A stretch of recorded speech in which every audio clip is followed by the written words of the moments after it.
Okay. Okay, check it out. But like, what is a game even? And now we feeling like we coulda go fly to the moon like all of my friends. We looking so fly and so cool. Watch out, watch out, watch out. Alex, Chucky, where are you? What kind of experience are you signing up for when you play a self-proclaimed hip-hop stoner noir? Enter Stone by Convict Games, featuring a belligerent hungover koala.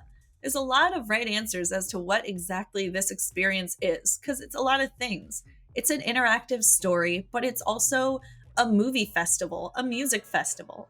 It's also, sadly, an unpolished experience. But there's an emotional tale to unravel if you just put the dang doobie away. We're thrust into the story as Stone wakes up to find his darling Chookie is gone, his flat is trashed, and he has no flippin' clue what happened. Having just learned that our lover is missing and possibly in danger, it seems like a strange time to introduce the fact that we can press X to smoke pot at any time. Stone, who's decked out in a classy open button down, will light up a joint and just kinda stand around vibing. That's it. Nothing else happens. The story is not affected. To me, it didn't feel quite right to indulge in this and many more relaxing distractions when I was on an intense mission to track down my lover. I almost wanted the game to punish me for procrastinating. Man, I gotta press X and loosen up a bit, huh? Stoners aren't exactly known for being active, so it is that you will be zipping around, completing quests, or collecting items. Instead, true to life, gameplay amounts to ambling around, dazed and confused. Chapters are very short scenarios in which you'll mostly be interrogating characters. The first place you'll explore outside of Stone's flat is a bar run by a sassy hen named Cocky. Speaking to her, you'll have a few opportunities to make dialogue choices. Often, it just amounts to deciding whether Stone is going to play softball or be a little more forceful in the conversation. Although your decisions might change how your target reacts, there are only a few that affect the story even a little bit.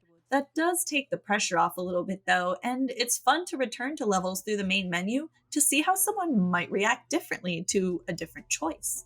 Plus, it's a pleasure to re experience the great voice acting. All right, Teddy, you come with us.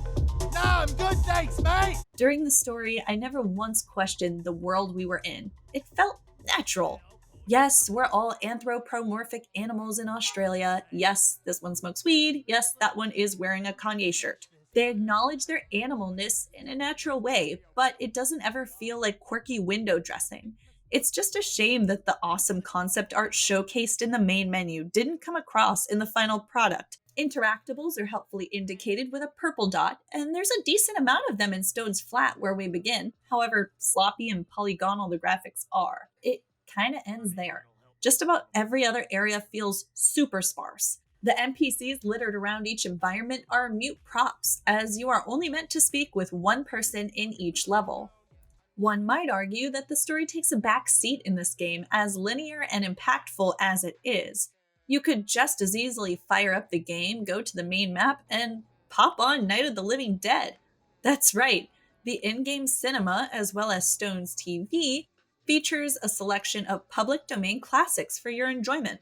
Similarly, you can also listen to different songs in Stone's soundtrack or enjoy some low-key tunes in the sauna. Fans of the game Firewatch will find that Stone's story, while told in a cartoony shell, ends on a similar note. It's matter of fact, it's unchangeable, and it's impactful. Most of all, the journey there is a meandering one. You can bust through it really fast, but you're encouraged to stop and smell the roses. Although the graphics and general emptiness of the world were very disappointing, this game breaks new ground. It brings movies and music to the Switch in a bold way, and in a world that is so very unique, it could only have come from down under.